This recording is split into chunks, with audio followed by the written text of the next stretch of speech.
All right, well, welcome back. Welcome back. I am Marziti, and we are doing stocks, futures, options, compare, contrast. This is part two of the series. And let's see, let me just jump through where we were as we'll whip through this. Okay. Yeah, we finished up on risk. Now let's talk about the upfront capital. Now, the upfront capital on the cost of stock is just that. If Acme Widgets is going for 30 bucks, a share costs 30 bucks. Margin, however, on the futures is quite different. I'm going to come back to that in just well, no, we'll go ahead and do it now. As I talked about earlier in the risk, when you are in futures, you put up what's called margin, which is your collateral to trade the market. Now, that margin requirement varies by broker and by ticker. It varies completely, dramatically, as I'll show you in a few moments, about margin requirements there. But again, this is simply collateral that you are putting up. It does not mean you can lose all of your collateral and more if you do not manage your trades properly. Options come in as a cheap way in most cases. Options come in as a cheaper way to play the market. But again, you can actually make money not only on your outcome of your option, whether the option itself won or lost, but just by taking an option in what we call premium. So it can range from less than $1 to $1,500 more. It can range up to $2,000 or whatever. I'll show you some of that as well. Let's just take a look at margins. I have pictures from, this is a spreadsheet here. This spreadsheet at the bottom is from Tradeovate. And the top one is from Thinkorswim, TD Ameritrade, which is at the time, as I'm making this recording, in 2024, they have been bought by Schwab, and so they will be moving to Schwab. But at any rate, if I wanted to trade the ES, the S&P 500 futures, at TD Ameritrade, I would have to have in my account almost $15,000 per contract. Now, if you know anything about futures, you'll know that 1 point move on the S&P on the ES rather is about 50 bucks. So that's a lot of margin to put up for $50 increments.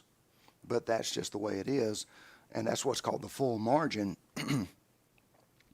Because TD Ameritrade, Schwab do not delineate, they don't make any difference between day trading in and out of a contract the same day versus holding it for 6 months. None whatsoever. Tradeovate, on the other hand, has what's called a day rate, which means you're in and you're out the same day before market closes at 5 p.m. Eastern Standard. So here's the ES down here. And whatever. I was going to get a little fancy tool out, but let's just keep moving.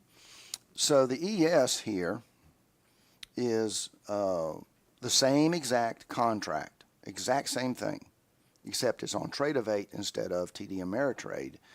And we'll see that they only want $500 per contract to get into a trade on the ES. So that's a huge difference from the $15,000 above it, $500 in Tradeovate versus near $15,000 on TD Ameritrade, Schwab. However, if you want to hold this contract overnight past 5 p.m. Eastern Standard, then you will have to have almost $13,000 in your account to hold that one contract. So if you're trading 5 contracts, well, that's 13,000 times 5 per contract, kind of thing. Same thing here with TD Ameritrade. So they have an intraday rate and then they have an overnight rate.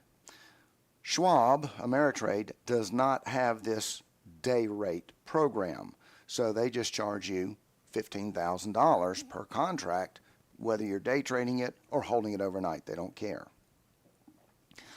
So that's called margin. And again, remember that you can lose more than you put up on futures. You just have to make sure you manage your trade, knowing what your broker's liquidation policy is, and knowing how to place your stops and things like that into your trade. They are margin futures as a whole are fairly safe to trade. So long as you manage the trade effectively, it's not a big deal. It's fairly simple. You would do stocks the same way. You would put stops in on your stocks in many cases. And the main thing to understand, though, is that, again, it's learning to manage the trade with stops, what your broker's liquidation policy and all that kind of stuff is. Some of these can be fairly not choppy, wrong word. Some of these can be fairly cheap to get into. The E-mini, which is, we just call that the E-mini, but there is a child of the E-mini called the Micro ES. The Micro ES does everything in a tenth. So here they wanted $500 per contract. Here the micros move $50 a contract. The same thing on TD Ameritrade.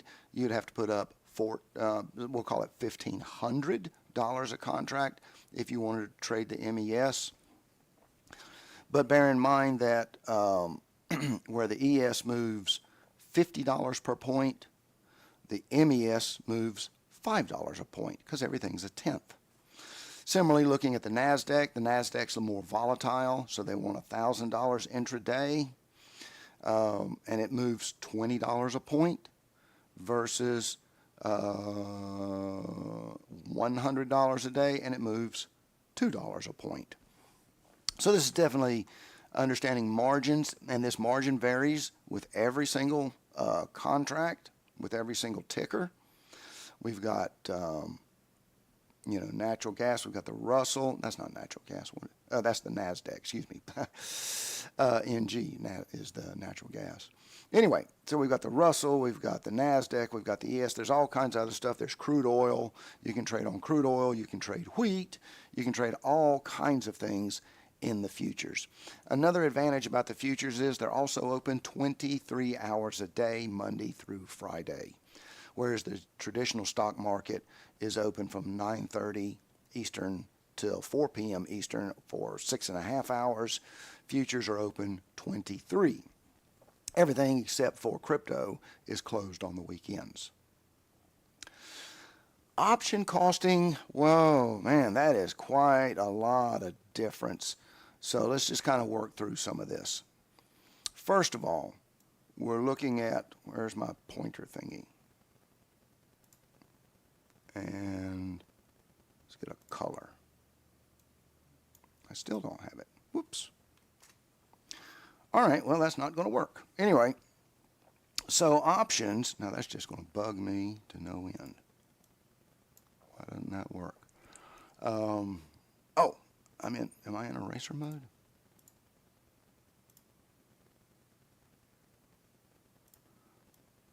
Whatever. All right, well, that's broke. We are looking at AMD. At the time that I took this screenshot, AMD was trading for $178.70. We're going to round that in our head to 180 bucks. So we're going to say 180 bucks. Now, notice that this contract here expires in 3 days. When I took this picture, it was April the 2nd. So this contract will expire and come to its conclusion in 3 days.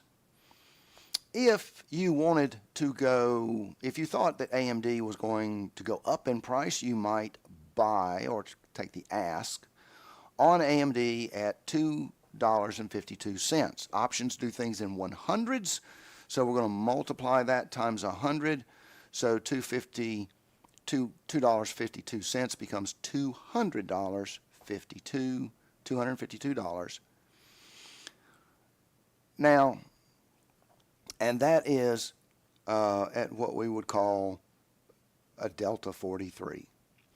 If the price on the option, if in fact that, let's say that it goes up in price, then the contract would go up $43. It says 43 cents times 100, $43. So you'd get into the trade at $252. And if it does in fact go up $1, your option would go from 252 to $295.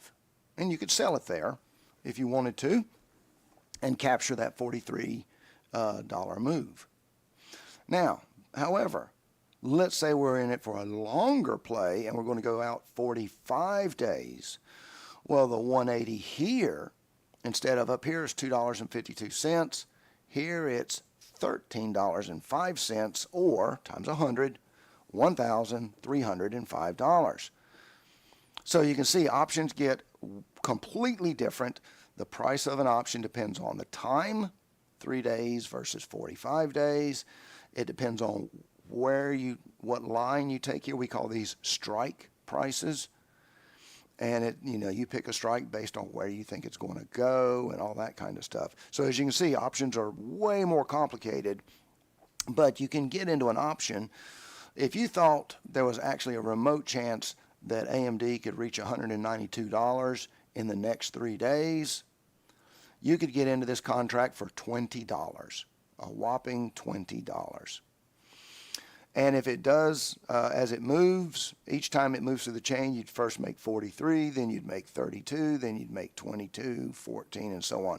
So you can definitely see that you can make a lot of money as it starts adding this, then adds that, then adds that, then so on and so on.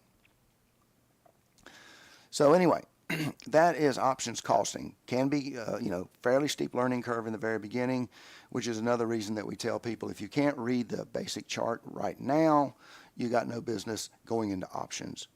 And I'm not trying to slam anybody. I'm not trying to put anybody down. I'm saying this is complicated.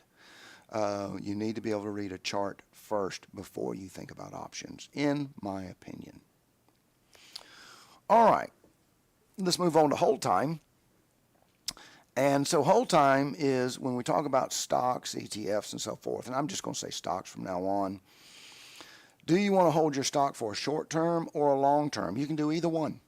You can do either one. It's totally up to you what you want to do. Futures will be expensive to hold long term because you've got to pay that full margin. Let's go back and look at that. Even on a discount platform like Tradeovate, to hold that contract past 1 day, you got to have $13,000 in your account per contract. So holding this is expensive for a long period of time. And the options, as we just saw, going back again a slide, if you're just holding it for 3 days, it costs you $252. If you hold it for 45 days, it costs you $1,300. Okay? So, and again, now as we move down here to hold overnight, much like I just said, depends on your goal. Futures are expensive. This simple but varies close to open.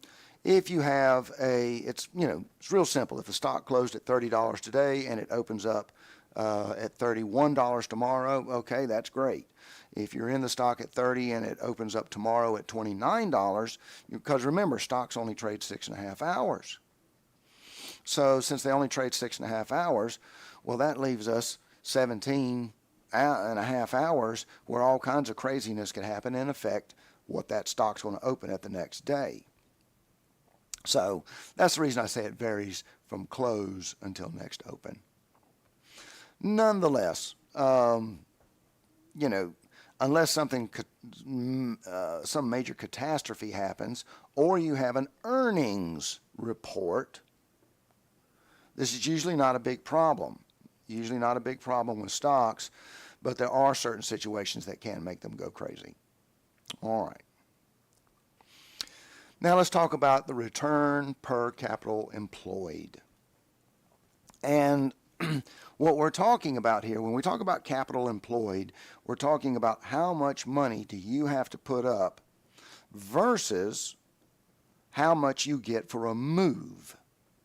Now, I'm going to actually work with the S&P on this, but so we're actually going to look at multiple different things here. Let's kind of get into that. Let's just say that you wanted to trade the actual S&P. And we're only looking for a single 1-point move in it.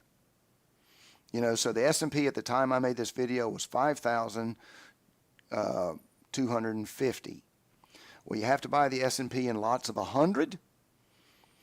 So you would have to put up $525,000. Now, again, you got stocks like AMD, which are $180 and all that kind of stuff. But I'm choosing the S&P to illustrate these numbers. If the S&P moves 1 point, it moves from 5,250 to 5,251, you would make $100. If it moved against you, you would lose $100. Okay. However, let's say it moved 1 point in your favor, and you're like, woohoo, I made $100. Well, you had to put up $500,000 to make $100, which is a return on your capital of 0.02%. You didn't even make 1%. You didn't even make 0.1%. You made 0.02%. Okay. Well, now, granted, you have some stocks like AMD that say they're $170 right now, roughly, whatever. And if it moves one, and let's just bring the calculator up on that again. Let's say that AMD moves by one, call it 170 just to make the math. So let's say it moves in your favor 1 point, so that it moves to 171 divided by 170. Well, okay, you made 0.05 for that. Or wait, you didn't even make that. Well, gosh. So we'll round that, call that 6. You made, 6 thousandths. So, not so, stock moving, buying and holding stock is usually a longer term thing for many people. Now, there is a category called penny stocks, and that's a totally different breed. You trade penny stocks. You're going to trade the price action on the chart much the same. But when we talk about penny stocks, we're talking about something that is $5 or less. Now, I know they call them penny stocks, but we typically in the U.S. market refer to them as $5 or less is a penny stock. And that being the case, you really don't have a lot of money. If a stock is going for $1 and it moves 10 cents, well, that's 10% return. That's not bad. And that can happen in the penny stocks. But there is you trade penny stocks, though. You have to look at them slightly different. And some of the moderators are very well versed on penny stocks. And if you want to come into the Bullish Bears Forum and talk about penny stocks, we definitely have got the people there that can talk to you about it. Now, futures depends. Here's broker A versus broker B. You may remember these numbers from before. For example, this is Trade-O-Vate. This is TD Ameritrade or Schwab. This is the exact same trade. But it depends on the broker and how much margin you have to put up.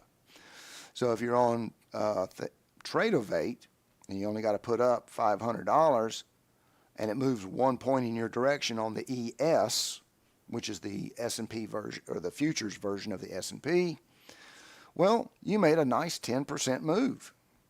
If you're trading the ES on TD Ameritrade Schwab, because you got to put up $16,000, that 1 point still gets you that same $50, but you made 0.31% on the trade as far as your return on the capital you had to put into the account to make it happen.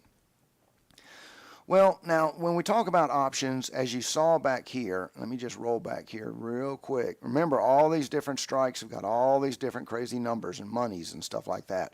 So I just picked some very close to what it was trading at the moment when I was putting all this together. But at the time when I put this together here, an option on the SPX itself, on the stock, was selling for, or you'd have to pay $650 to get into that trade.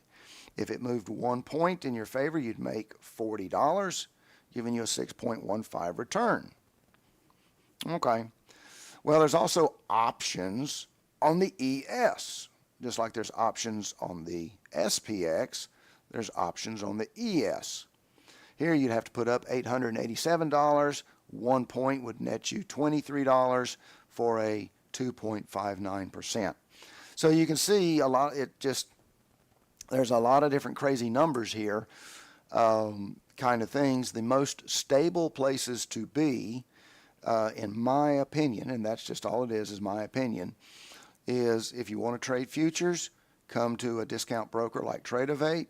If you want to trade stocks, it depends on how fast you want to go. If you want to slow and steady, sure, you can get into an AMD, a Tesla, a Meta, Cisco, General Electric, whatever, and it's going to be slow going because you're not making a lot of money.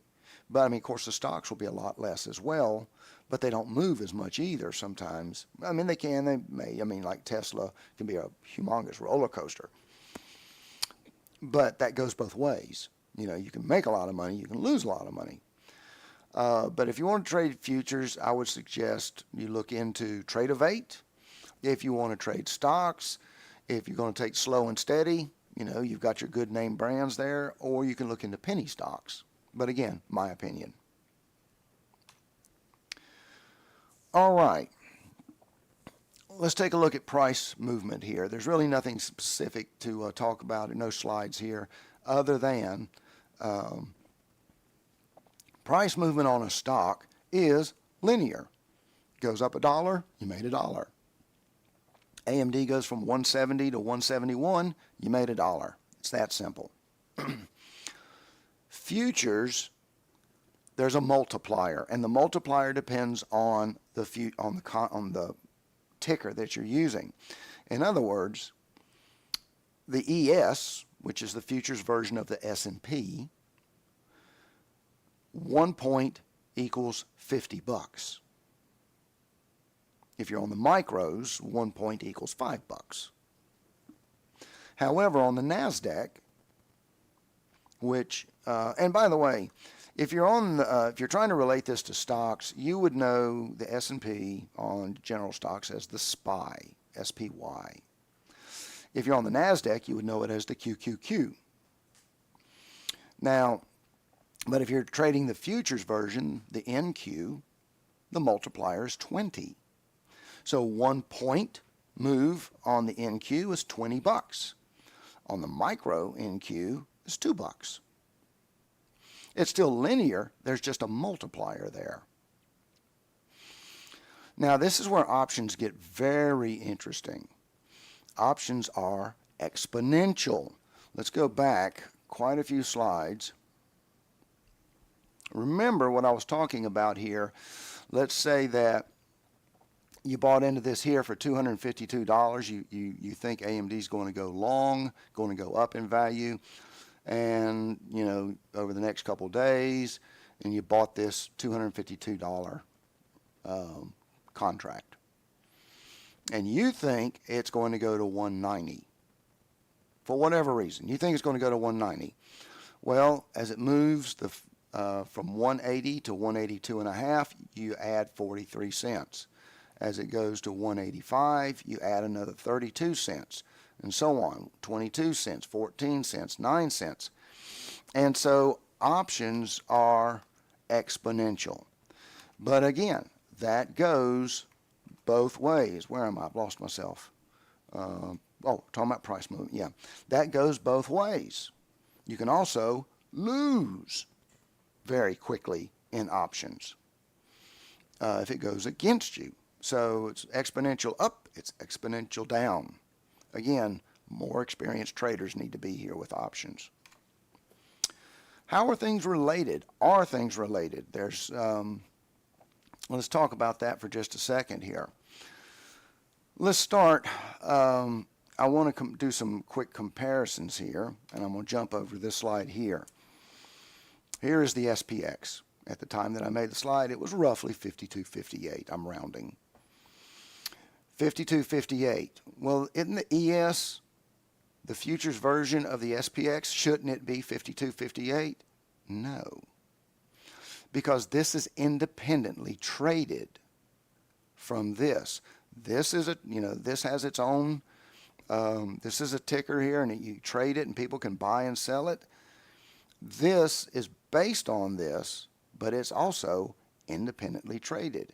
Now, as you can see, the charts are very similar, very, very similar, but there is a little bit of difference called drift between these two.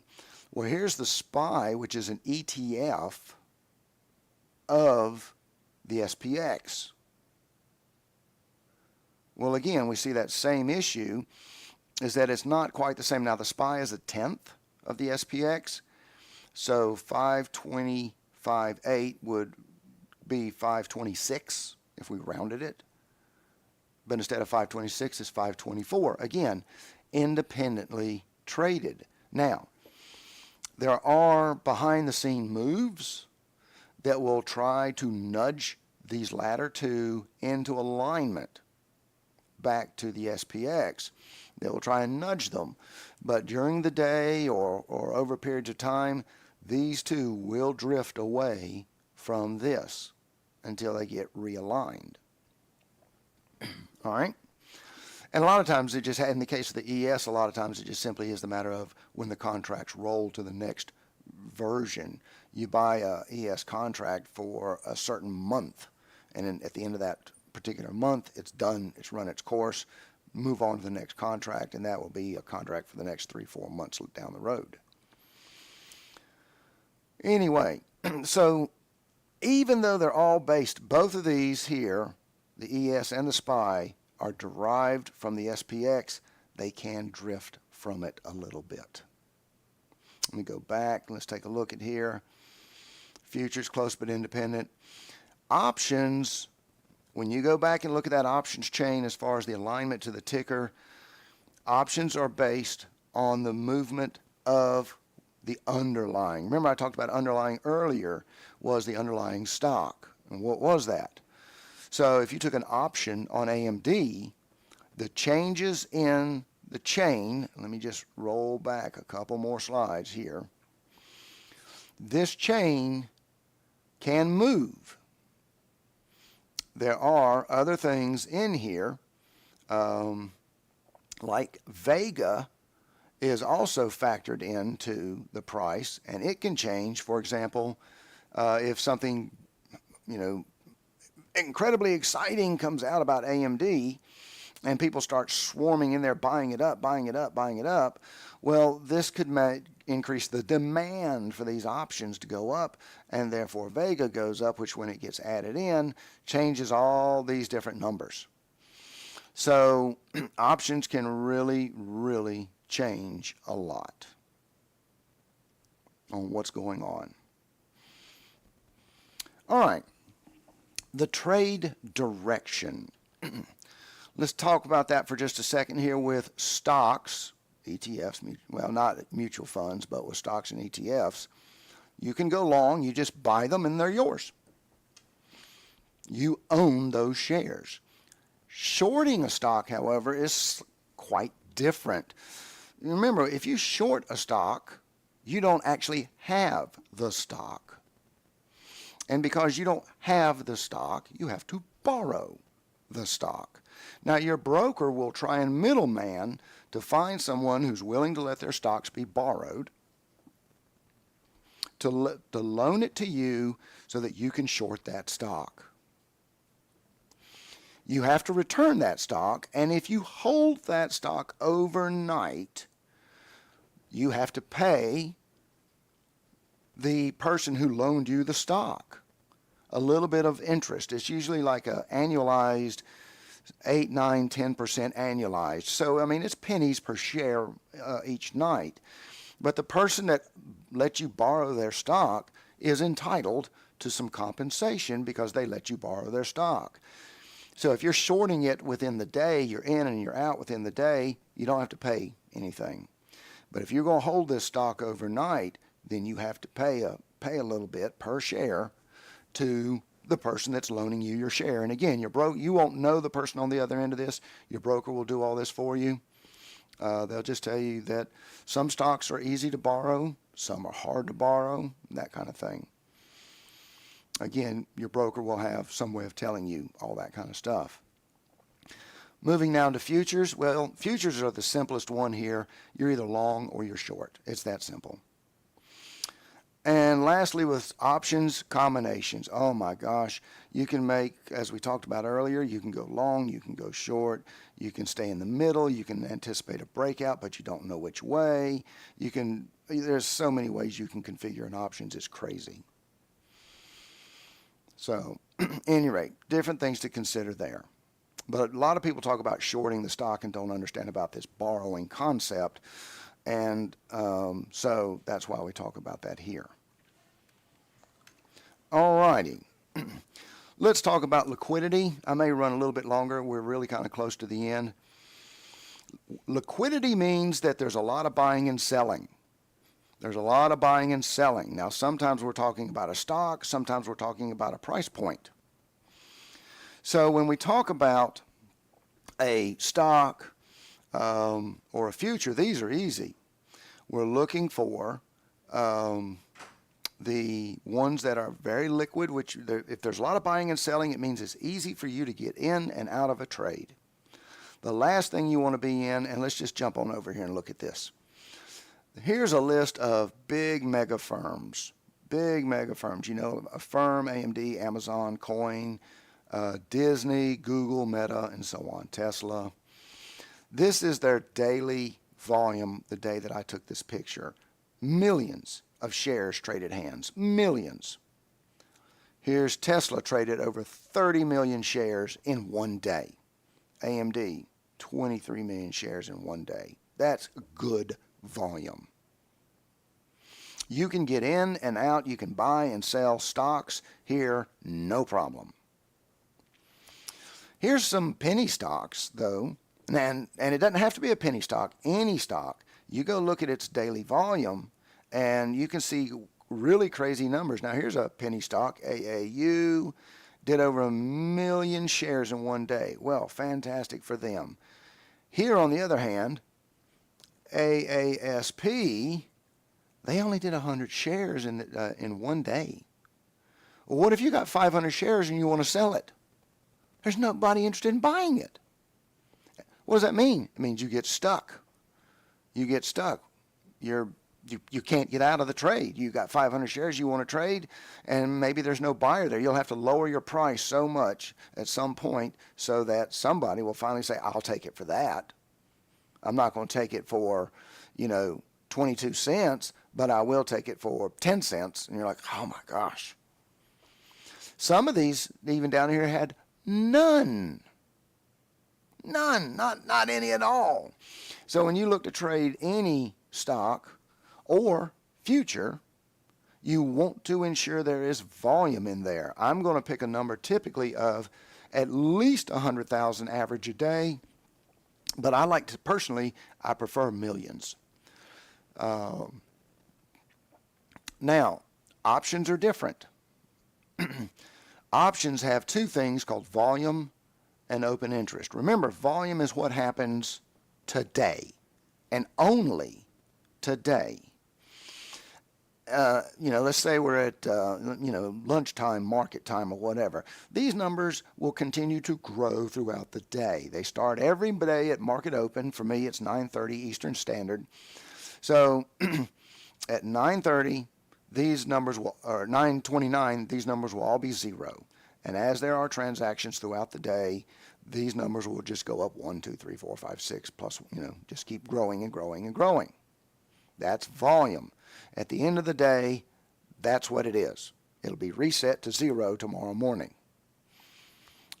Open interest, on the other hand, is the number of people that have an option. They opened it yesterday or before, and it is still open. Remember, you can hold on to an option for years. You can buy an option that goes out for a year. We call those leaps. So let's say that you're in an option, somebody could buy an option and be in it for 45 days. Well, as long as they're in that option, that counts towards open interest. They have not closed it. They're still in it, and this is the number as of close yesterday. As of close yesterday. This number will not change today at all, not one. This number will not change at all today. At the end of the day, they'll go back and they'll look at all the new entries or changes that happened during the day, and they'll update this number overnight, and then when market opens tomorrow morning, this number will be updated. The point being, though, is if you want to get into an option, the last place that you want to get into are some of these places that have zeros in them, because that tells you that nobody's interested in that. And if you want to close your option, you can get into the option. You can get into it typically, but you may not be able to get out of it if you want to get out of it. So anyway, that's options. Two more things to talk about here. Let's talk about the bid and the ask spread. When you buy, you typically pay at the ask. When you sell, you typically sell on the bid. Here we see a 2-penny difference between the two. 2 pennies. Okay, that's what we call a tight bid-ask spread. 3 cents here, 3 cents here, 2 cents. All these are good. I don't see any major problems with any of these right here. Here's Tesla. It's 5 cents. But considering how much Tesla changes, that's fine. That's fine.